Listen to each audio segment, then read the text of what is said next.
नमस्कार विद्यार्थियों, आज हम कक्षा 12 के जो गद्य खंड है सृजन पाठ्यपुस्तक का गद्य खंड, उस गद्य खंड में से एक जो चैप्टर है, अध्याय है भय। उस भय नामक अध्याय को आज हम समझना चाहते हैं और इसमें हम समझेंगे कि किस प्रकार से प्रश्न बन सकते हैं, क्या हमसे पूछा जा सकता है। ठीक है ना। तो यहाँ भय के बारे में बताया गया है। किसने बताया है? इसके लेखक, इसके रचयिता आचार्य रामचंद्र शुक्ल हैं और जिनका संपूर्ण जीवन परिचय हम पिछली क्लास में पढ़ चुके हैं। तो आचार्य रामचंद्र जो शुक्ल हैं वो हिंदी गद्य के सर्वोत्कृष्ट गद्यकार भी कहे जा सकते हैं, ऐसा हमने समझा। और इन्होंने हिंदी लिटरेचर का जो हिस्ट्री है, हिंदी साहित्य का जो इतिहास है, वो ग्रंथ भी लिखा है, वो पुस्तक लिखी है जिसमें हिंदी साहित्य के इतिहास को एक अच्छे से उसको विस्तृत रूप से समझाया गया है। ठीक है ना। तो उस बड़े से ग्रंथ के, हिंदी साहित्य के इतिहास के लेखक हैं आचार्य रामचंद्र शुक्ल, और ये एक अच्छे आलोचक रहे हैं, विचारक रहे हैं या समीक्षक भी रहे हैं। और इनका आचार्य रामचंद्र शुक्ल जी का एक ग्रंथ है, एक पुस्तक है जिसका नाम है चिंतामणि। चिंतामणि आचार्य रामचंद्र शुक्ल द्वारा रचित एक निबंध संग्रह है, निबंधों का कलेक्शन है। इस चिंतामणि में लेखक ने बहुत से मनोविकारों, जो मन के विकार हैं, मन के जो विकार हैं, ठीक है ना, जैसे मन के विकार है उत्साह, ठीक है, उत्साह, करुणा, क्रोध, दया, लज्जा, प्रेम, ग्लानि, इस प्रकार के जो मन के विकार हैं, ठीक है ना, मन में उठने वाले भाव हैं, उन भावों के बारे में अच्छे से समझाया गया है, उनके बारे में निबंध लिखे हैं। ठीक है। तो इस चिंतामणि नामक निबंध संग्रह में बहुत से मनोविकारों से संबंधित निबंध लिखे गए हैं। उनमें से एक जो मनोविकार है भय, उस भय के बारे में अर्थात डर के बारे में आज हम समझेंगे।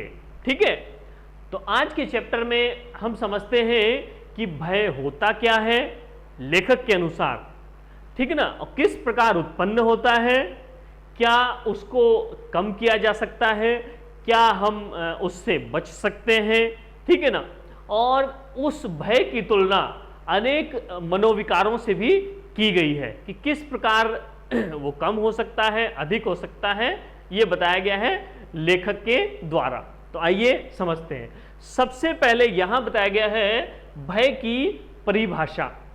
तो लेखक ने क्या कहा है? आचार्य रामचंद्र शुक्ल के अनुसार क्या है कि किसी आती हुई आपदा की भावना या दुख के कारण के साक्षात्कार से उत्पन्न होने वाला आवेगपूर्ण या स्तंभकारक मनोविकार। ठीक है ना। तो सबसे पहली बात क्या है कि भय क्या है? भय अर्थात डर क्या है? एक मन का विकार है, मन में उत्पन्न होने वाला एक विचार है, एक भावना है। ठीक है। और दूसरा, क्यों उत्पन्न होता है?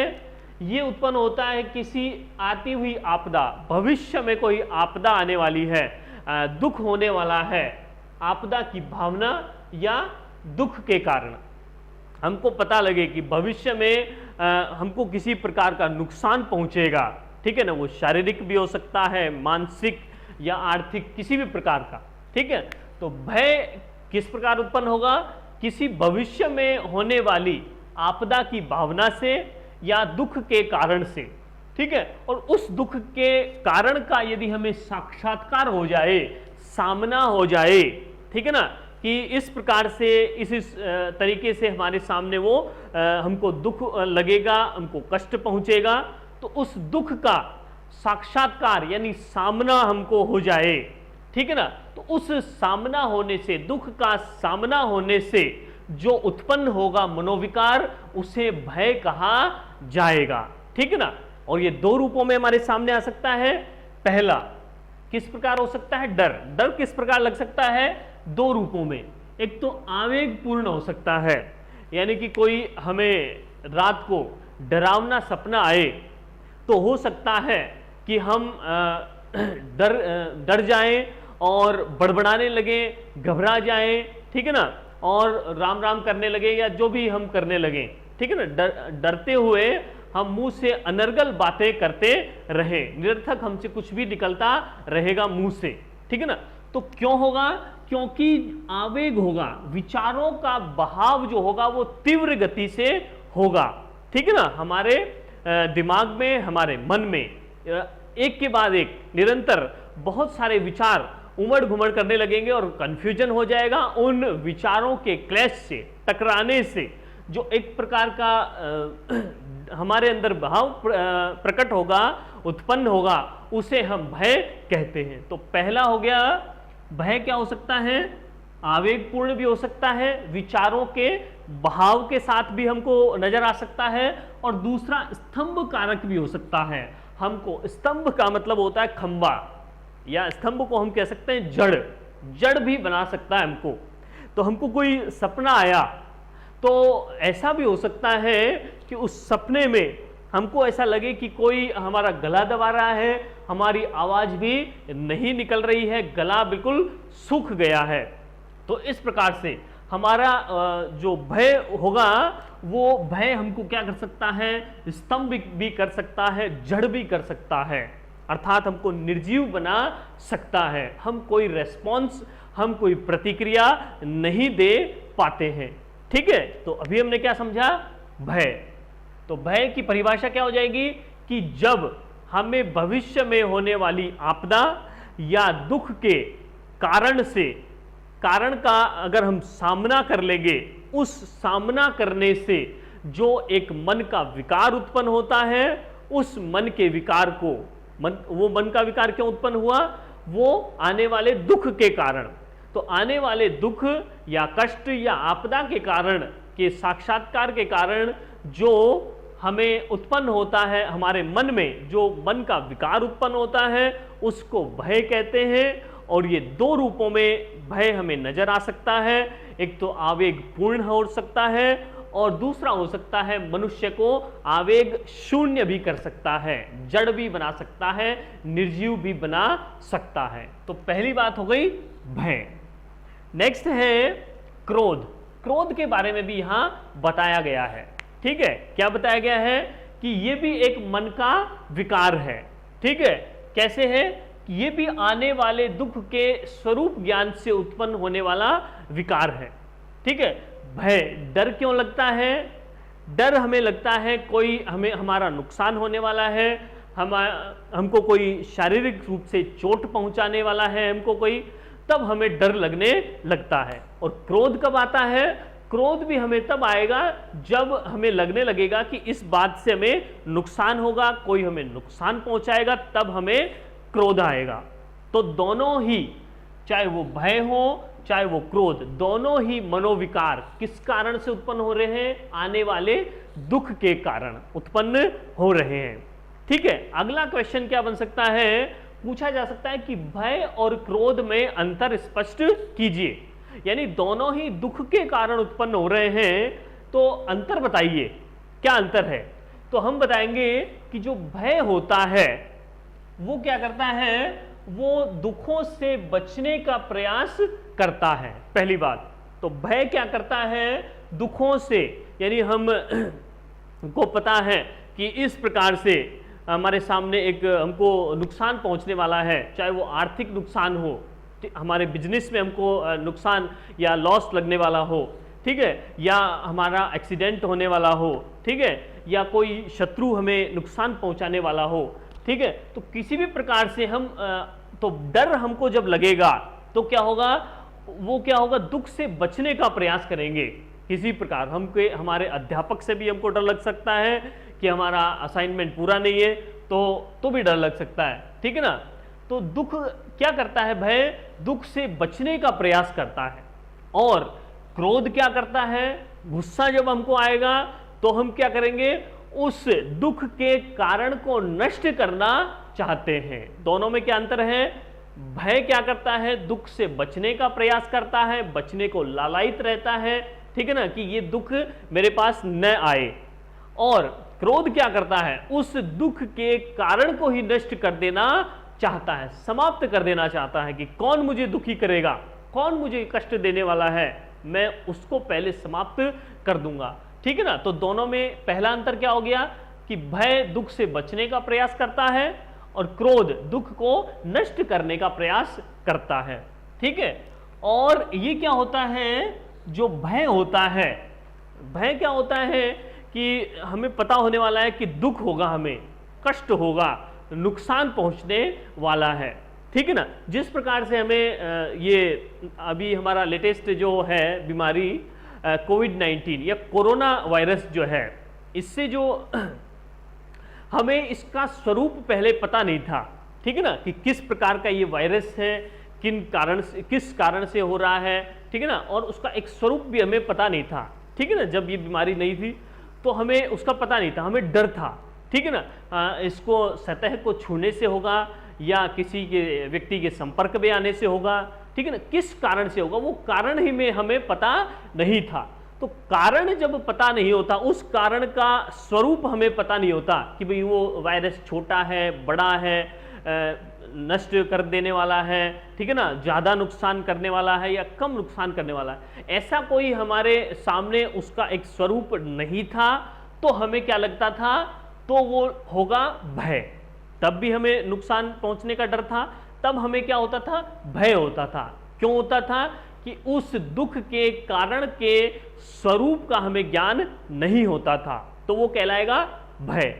अगर उस आने वाले दुख के स्वरूप का ज्ञान हमें हो जाए, हमें पता लग जाए कि हाँ, कि ये चींटी है, मान लीजिए ये चींटी है, हमें कितना नुकसान पहुंचा सकती है, ठीक है ना, हमें उसका स्वरूप पता है, ठीक है ना, और हमको पता है कि ये हमारे कान में जा सकती है या जैसा भी है, हमें इतना नुकसान पहुंचा सकती है, हमें पता है।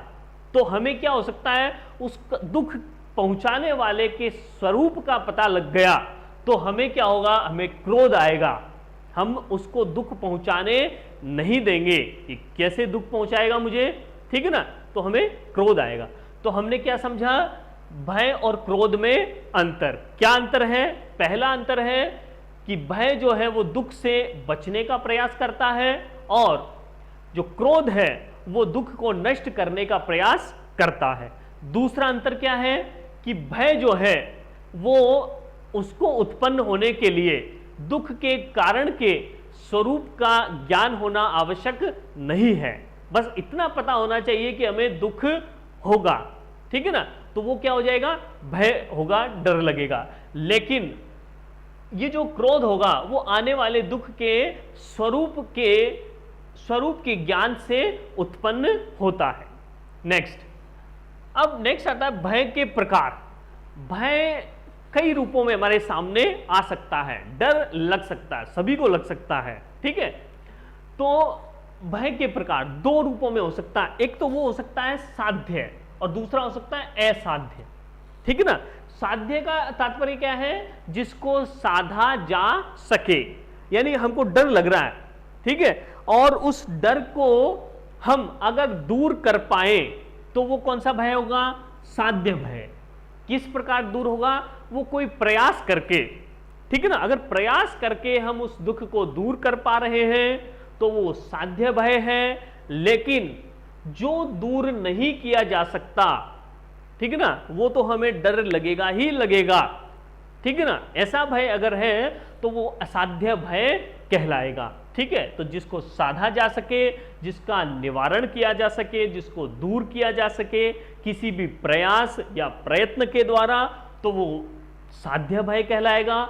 और जिसको दूर नहीं किया जा सकता, जिसका निवारण संभव नहीं हो, तो वो असाध्य भय कहलाएगा। किस प्रकार, जैसे हम दो व्यक्ति हैं और वो जंगल से गुजर रहे हैं, जंगली रास्ते से, तो एक व्यक्ति क्या करेगा, दोनों व्यक्तियों को अगर शेर आता हुआ सामने से दिख गया और एक व्यक्ति ने क्या किया कि वो डर करके, डर तो दोनों ही रहे हैं, डर दोनों को लग रहा है, लेकिन एक व्यक्ति ने क्या सोचा कि डर के आगे जीत है।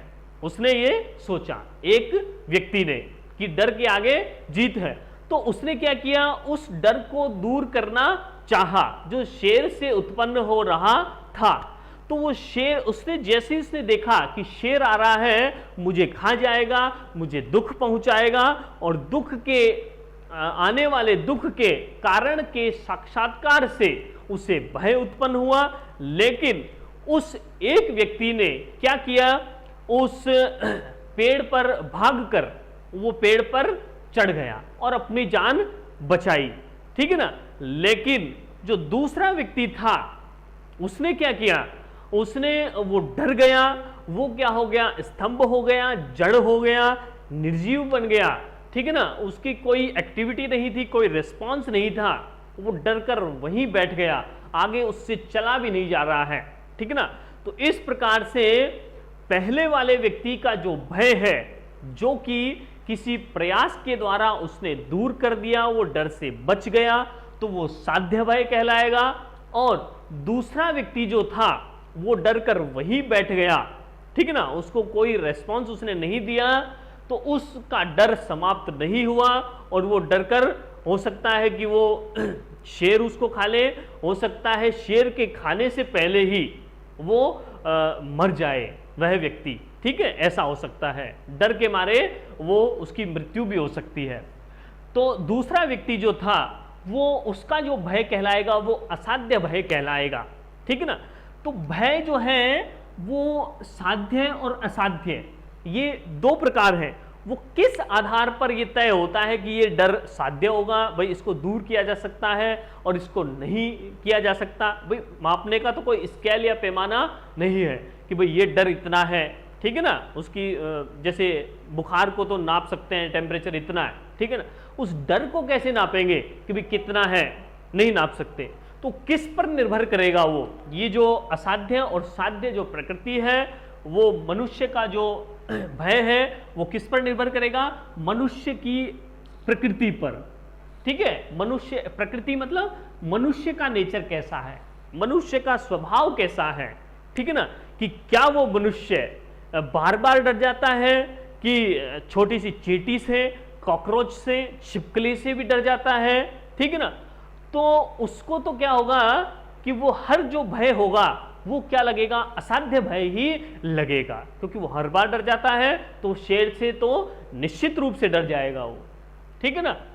तो मनुष्य की प्रकृति पर निर्भर करेगा, ठीक है। हो सकता है कि कोई व्यक्ति शेर से, हाथी से, और हो सकता है कि कोई डायनासोर से भी ना डरे, अभी डायनासोर आ जाए।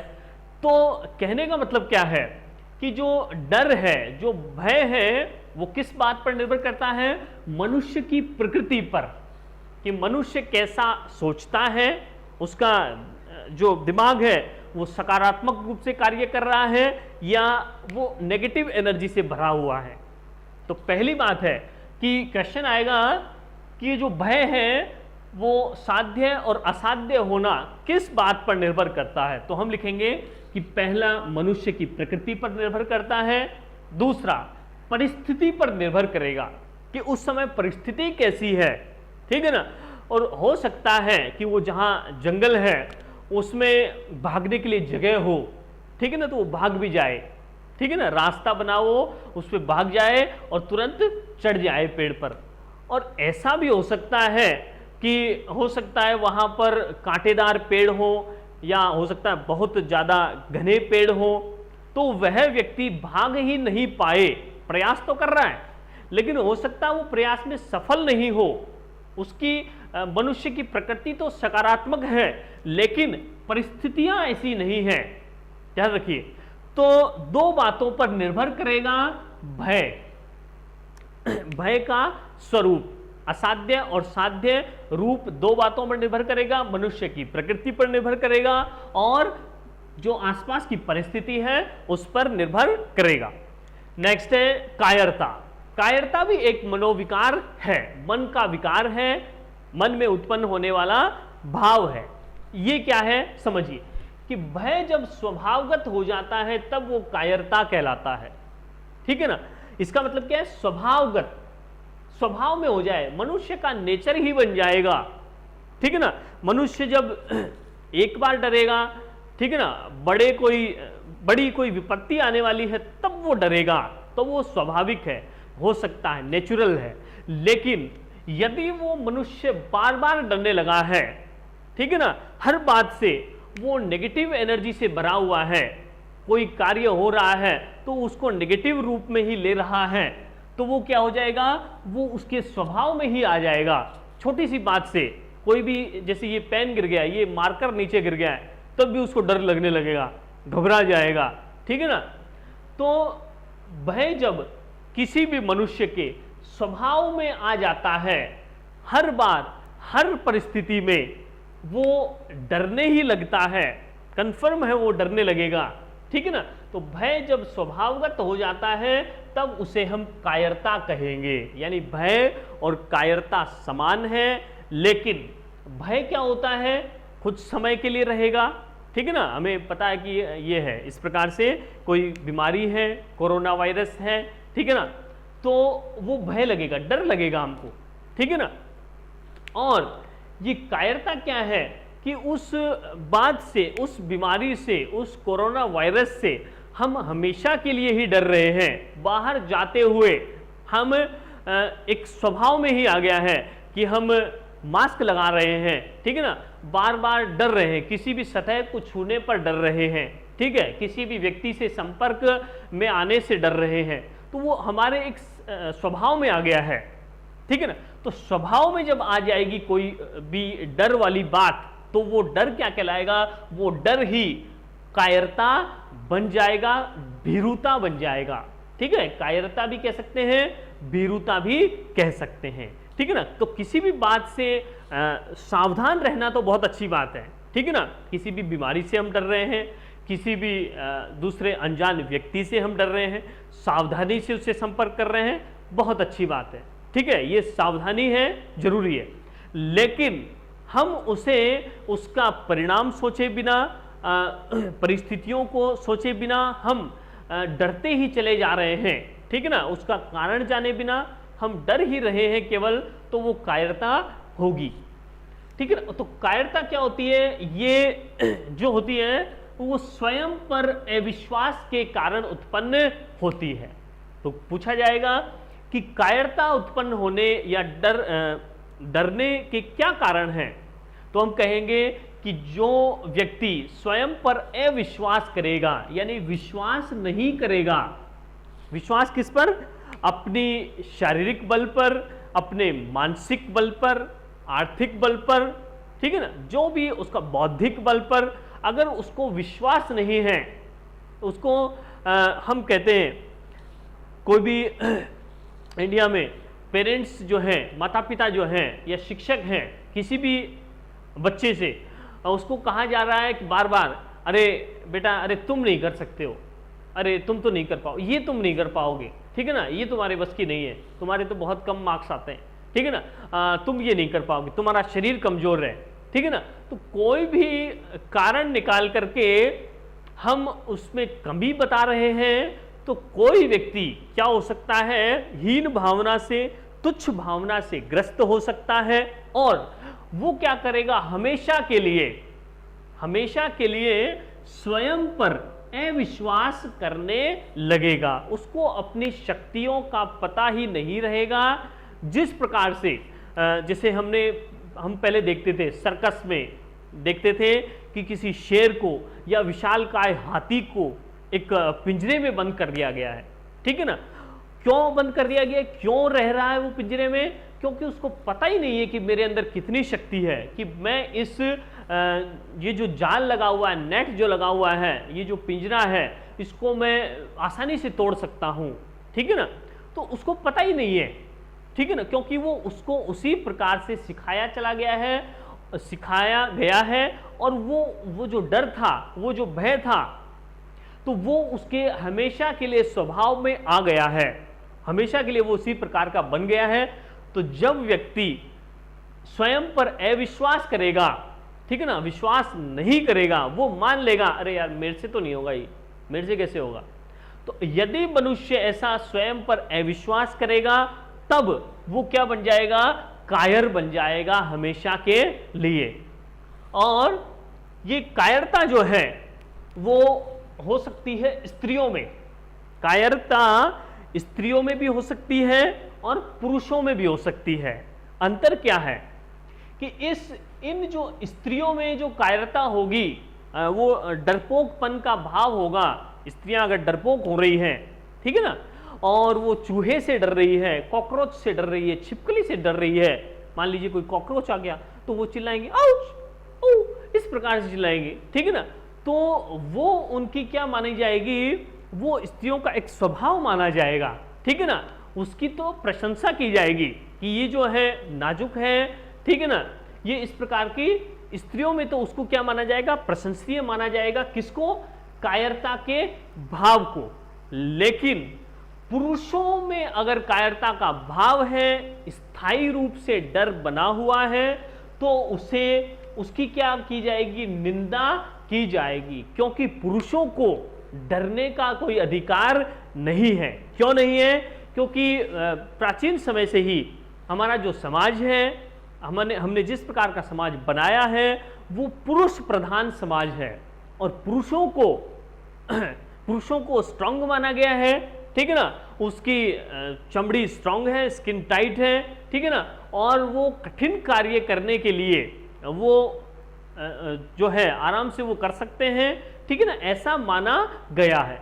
तो इस कारण से पुरुष प्रधान समाज होने के कारण से ये जो कायरता की भावना है वो पुरुषों में क्या मानी जाएगी, निंदनीय मानी जाएगी, और कायरता की भावना स्त्रियों में प्रशंसनीय मानी जाएगी, अच्छी मानी जाएगी, ठीक है ना। उनको माना जाएगा कि ये डर रही है, लज्जा कर रही है, संकोच कर रही है, शर्मिंदा, उसमें अंदर लाज है, ठीक है ना। तो ये भाव जब उसके अंदर होंगे, ये भाव जो प्रकट करेगी वो लजाने का, शर्माने का, ठीक है ना, इतराने का, ये जो भाव जब होंगे तो ये स्त्रियों के जो भाव है ये उनके लिए आभूषण के स्वरूप में है, ठीक है ना।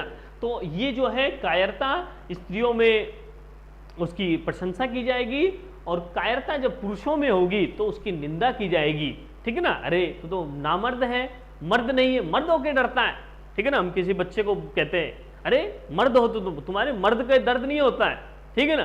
तो उस पुरुषों में उस कायरता को क्या माना जाएगा, निंदनीय, बेकार, खराब माना जाएगा। जो कायरता है वो व्यापारियों में भी पाई जाती है, जो बिजनेसमैन है, ठीक है ना। आज के परिप्रेक्ष्य में हम देखें तो जो बड़े बड़े जो बिजनेसमैन हैं वो भी क्या कर रहे हैं, वो नया बिजनेस खोलने में, शुरू करने में वो डर रहे हैं, ठीक है ना। तो बिजनेसमैन भी डर रहे हैं, और जिनका बिजनेस पहले से चल रहा है वो उसको आगे बढ़ाने में डर रहे हैं। तो व्यापारियों में भी क्या हो सकता है, कायरता हो सकती है, हमेशा के लिए डरे, नेक्स्ट स्टेप वो ले तो उसके पहले वो 10 बार सोचेगा कि आज के परिस्थितियों में क्या मेरा एक ऐसा कदम उठाना मेरे लिए सकारात्मक होगा या हमेशा के लिए नकारात्मक हो सकता है, ठीक है ना। तो व्यापारियों में भी कायरता होती है, और विद्वानों में भी, विद्वान, ठीक है ना। तो विद्वान जो है वो क्या करेगा, उसके अंदर भी हमेशा के लिए डर हो सकता है, ठीक है। वो क्या समझेगा, हो सकता है कि मैं विद्वान हूं और मैं शास्त्रार्थ करूं, दूसरे विद्वान से शास्त्रों के बारे में मैं जो है एक वार्तालाप करूं, एक संवाद करूं, एक वाद विवाद करूं, ठीक है ना। तो उसमें भी क्या हो सकता है, विद्वानों को डर हो सकता है कि कहीं मुझे मेरा जितना भी सम्मान बना हुआ है, जितना मुझे मेरा सम्मान लोग बाग करते हैं, कहीं इतना भी सम्मान मेरा चला न जाए, तो इस प्रकार का भय भी बना रहता है। तो व्यापारियों में भी कायरता हो सकती है, विद्वानों में भी कायरता हो सकती है, ठीक है ना। क्यों हो सकती है कायरता, क्योंकि उनको स्वयं पर अविश्वास होगा, ठीक है ना। इन व्यापारियों में क्या होगी कायरता, उनको डर होगा कि कहीं मेरे अंदर जो स्किल है, व्यापार चलाने के जो गुर हैं, कौशल है, कुशलता है, कहीं वो मेरी फेल ना हो जाए, कहीं मेरी कुशलता समाप्त ना हो जाए। वो उनको अपने स्किल पर, अपने माइंड पर विश्वास नहीं रहा शायद। और विद्वान जो हैं उनको अपने ज्ञान पर विश्वास नहीं होगा, तब कायरता उत्पन्न हो सकती है। ठीक है, व्यापारियों में और विद्वानों में। नेक्स्ट है धर्म भीरुता। ठीक है, तो ये धर्म भीरुता क्या है, इसकी बात की जाती है सबसे ज्यादा। तो ये धर्म भीरुता है, इसको सबसे श्रेष्ठ माना जाता है। धर्म से भीरु हो जाना, धर्म से डरना। ठीक है ना, सबसे श्रेष्ठ जो भीरुता या कायरता है उसे धर्म भीरुता कहते हैं, अर्थात धर्म से भयभीत हो जाना, डर जाना। लेकिन लेखक क्या कहते हैं कि धर्म के प्रति आकर्षित, धर्म के प्रति डरना नहीं है, धर्म से डरना नहीं है, बल्कि धर्म के प्रति आकर्षित होने वाले श्रेष्ठ मनुष्य होते हैं, ऐसा लेखक आचार्य रामचंद्र शुक्ल जी ने कहा है। क्या कहा है कि धर्म के प्रति आकर्षित होने वाले मनुष्य श्रेष्ठ होते हैं, कि धर्म से डरना नहीं है, धर्म में जितने भी रीति रिवाज हैं, जो भी बातें हैं, उनसे घबराने की कोई आवश्यकता नहीं है, बल्कि उनके जो भी बातें हैं उनके प्रति हमको क्या करना है, आकर्षित होना है। ठीक है, समझना है उनको। नेक्स्ट हमारा जो पॉइंट है वो है आशंका। ठीक है, ये आशंका क्या है, ये भी उसी प्रकार का एक मनोभाव है, मनोविकार है। क्या है कि दुख या आपत्ति की पूर्ण निश्चय न रहने पर उसकी संभावना मात्र के अनुमान से काफी लंबे समय तक रहने वाला आवेग शून्य भय। तो आशंका क्या है, एक प्रकार का भय है। आशंका भी एक प्रकार का भय है, डर है। लेकिन पहली बात क्या होगी कि जब हमें दुख का पूर्ण निश्चय नहीं रहेगा। ठीक है ना, तो जब हमको पता होगा कि इस बात से हमको नुकसान होगा, ठीक है ना, हम कहीं जाएंगे कीचड़ में, बाहर कीचड़ हो रहा है और कीचड़ में हम जाएंगे, पैर हमारे, हमको पता है कि उसी रास्ते से गुजरना है, तो पैर हमारे भर सकते हैं, पैर गंदे हो सकते हैं, कपड़े गंदे हो सकते हैं, पता है हमको। ठीक है ना, लेकिन तो वो हो जाएगा भय। लेकिन जब हमें उस बात का, उस दुख का पूर्ण निश्चय नहीं है कि हो भी सकता है, नहीं भी हो सकता है, ठीक है ना, तो पूर्ण निश्चय जब दुख का नहीं होता है उसको कहते हैं आशंका। और उसकी केवल संभावना हो, संभावना, ठीक है, हो सकता है बच भी जाएं, ठीक है, तो मात्र के अनुमान से काफी लंबे समय तक रहने वाला आवेग शून्य, आवेग नहीं होगा उसमें, तीव्र विचारों का तीव्र बहाव या प्रवाह नहीं होगा। जैसे कोई व्यक्ति जंगल में गया और जंगल में उसने उस जंगल में जानवर कोई देखा नहीं है, कोई शेर नहीं देखा उसने, केवल उसके बारे में सुना है, ठीक है ना, तो वो अगर वो देख लेगा तो उसको डर लगेगा, निश्चय हो गया उसको कि ये तो मुझे कोई ना कोई नुकसान पहुंचा देगा, तो वो भय होगा। अगर निश्चय हो जाए दुख का तो भय। निश्चय नहीं हो रहा कि हो सकता है शेर मेरे सामने आ भी जाए, हो सकता है नहीं भी आ जाए, तो वो भय की स्थिति होगी। निश्चय नहीं हो, केवल संभावना हो, शेर आ भी सकता है, नहीं भी आ सकता, तो निश्चय नहीं हो, केवल दुख की संभावना हो और कोई विचारों का तेज प्रवाह नहीं हो, डर नहीं लगना, तो हम वो व्यक्ति क्या कर सकता है, जंगल में चलने वाला व्यक्ति आगे तक चलता रह सकता है, ठीक है ना। लेकिन जब भय होगा तो क्या होगा, वो एक ही जगह स्थित हो जाएगा, डर जाएगा, ठीक है। तो जिस प्रकार से हमने देखा कि एक जो ये बीमारी हमने देखी कोरोना वायरस, इसमें क्या है कि पहले हमें उसके बारे में डर था, भय बना हुआ था, ठीक है ना, लेकिन अब क्या है, आशंका है, ठीक है ना। तो आशंका किसी की पूर्ण निश्चय नहीं है, ठीक है ना, हो भी सकता है कि इस सतह को छूने से ये हमें नुकसान हो जाए, ठीक है, हो सकता है नहीं भी हो, आशंका है, ठीक है ना।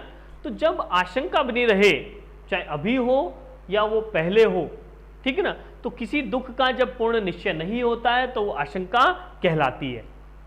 आशंका क्या है, दुखात्मक भावों में आशंका की वही स्थिति होती है जो सुखात्मक भावों में आशा की स्थिति होती है, ठीक है ना।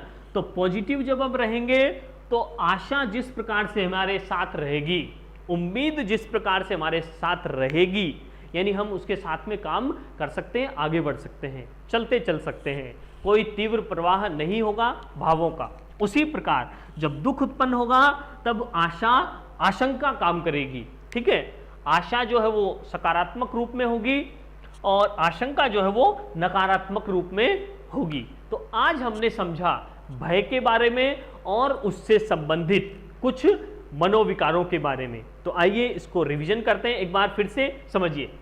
तो भय क्या है? जब भविष्य में होने वाले दुख के साक्षात्कार से जो एक प्रकार का मनोविकार उत्पन्न होता है मन में, उसे हम भय कहते हैं। और ये दो रूपों में हमारे सामने आ सकता है। एक तो हो सकता है आवेगपूर्ण तरीके से और एक हो सकता है आवेग शून्य तरीके से। इसके बाद में हमने पढ़ा क्रोध। क्रोध क्या करता है? वो दुख के कारण के स्वरूप के कारण उत्पन्न होता है। स्वरूप का जब ज्ञान हो जाएगा तो हमें दुख उत्पन्न होगा। नेक्स्ट हमने पढ़ा कि क्रोध और भय में क्या अंतर है। तो भय क्या करता है? दुख से बचने का प्रयास करता है। क्रोध दुख को नष्ट करने का प्रयास करता है। भय क्या करता है? दुख के कारण से उत्पन्न होता है। और क्रोध कैसे उत्पन्न होता है? दुख के स्वरूप ज्ञान से उत्पन्न होता है। ठीक है, नेक्स्ट हमने पढ़ा भय के प्रकार।